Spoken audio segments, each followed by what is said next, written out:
వాహనదారులకు కేంద్రం భారీ ఊరటనిచ్చింది. పెట్రోల్, డీజిల్ పై ఎక్సైజ్ సుంకం తగ్గించింది. డీజిల్ పై పూర్తిగా సుంకం ఎత్తివేసింది. దేశవ్యాప్తంగా పెట్రోల్, డీజిల్ ధరలు తగ్గనున్నాయి. లీటర్ పెట్రోల్, డీజిల్ పై 10 రూపాయలు తగ్గనున్నాయి. దేశంలో ఇంధన నిల్వలు సరిపడా ఉన్నాయని, మరో 2 నెలల వరకు డోకా లేదని కేంద్రం పలుమార్లు చెబుతున్నా వస్తున్నప్పటికీ 3-4 రోజులుగా పెట్రోల్ బంకుల దగ్గర వాహనదారులు కిలోమీటర్ల మేర క్యూ కట్టారు. తాజాగా పెట్రోల్, డీజిల్ పై సుంకం తగ్గిస్తూ కేంద్రం తీసుకున్న నిర్ణయంతో వాహనదారులు ఊపిరి పీల్చుకున్నారు.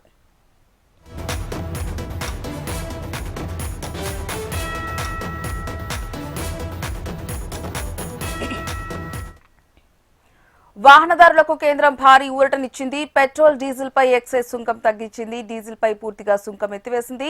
దేశవ్యాప్తంగా పెట్రోల్, డీజిల్ ధరలు తగ్గనున్నాయి. ఇదే అంశానికి సంబంధించి పూర్తి సమాచారం మా కన్సల్టెంట్ ఎడిటర్ శివప్రసాద్ అందిస్తారు. శివప్రసాద్, సో ప్రధానంగా మనం చూసినట్టయితే ఇటీవల కాలంలో డీజిల్, పెట్రోల్ మీద అంటే ఒక 2-3 రోజులుగా చాలా తీవ్రమైనటువంటి ఆర్టిఫిషియల్ సంక్షోభం తలెత్తడం మనం చూసాం. నిన్నటి కూడా ఫ్యూల్ చాలా విపరీతంగా ఉన్నటువంటి పరిస్థితి, ఎక్కడ చాలా లోటు ఏర్పడుతుందేమో, పెట్రోల్ దొరకదేమో అనేటువంటి అభిప్రాయం అందరిలో కూడా చాలా స్పష్టంగా కనిపిస్తోంది. అందరూ కూడా పరుగులు తీసి బారులు తీరి నిలబడి పెట్రోల్ పంచుకునేటువంటి సందర్భాలు మనకు కనిపిస్తున్నాయి.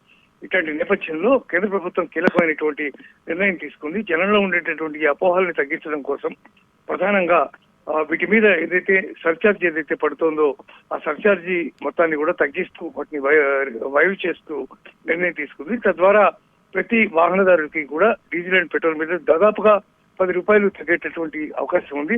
తద్వారా ఎక్కడ పెట్రోల్ కొరత లేదు.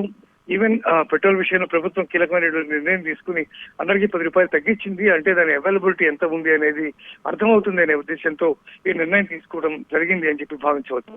నెంబర్ 2, 5 రాష్ట్రాల ఎన్నికలు తొందరగా జరగబోతున్నాయి వచ్చే నెలలో. కాబట్టి ఈ 5 రాష్ట్రాల ఎన్నికలు చాలా కీలకం. ముఖ్యంగా కేంద్ర ప్రభుత్వానికి చాలా ఇంపార్టెంట్ అయినవి. అందులో వెస్ట్ బెంగాల్, సో అట్లాగే తమిళనాడు, కేరళ, అస్సాం, పుదుచ్చేరి, ఈ 5 రాష్ట్రాల యొక్క ఎన్నికలు జరగనున్నాయి. వాటిలో బెంగాల్ చాలా ప్రతిష్టాత్మకమైంది, తమిళనాడు కూడా చాలా ప్రతిష్టాత్మకంగా భావిస్తోంది కేంద్ర ప్రభుత్వం. ఇట్లాంటి నేపథ్యంలో ఓటర్లని మరింతగా బీజేపీ వైపు ఆకర్షించడం కోసం ఈ నిర్ణయం తీసుకుని ఉంటుందని పరిశీలకులు భావిస్తున్నటువంటి పరిస్థితి కనిపిస్తోంది. మొత్తం మీద చూసినట్లయితే ఏదేమైనా వాహనదారులందరికీ దీన్ని గొప్ప శుభవార్తగా దీన్ని చెప్పొచ్చు. 10 రూపాయలు తగ్గడం డీజిల్ మీద, పెట్రోల్ మీద అనేది చాలా అందరికీ సంతోషాన్ని కలిగించే అంశం. ఇక ముందు పెట్రోల్ బంకులకు ఎవరు భారీగా బారులు తీరి అందరూ పెట్రోల్ పోయించుకోవడానికి ఎగపడతారు అనేటువంటి పరిస్థితి లేకుండా చేయడానికి కూడా ఈ నిర్ణయం తీసుకుందని భావించవచ్చు. హరిప్రియ. Thank you Sivaprasad.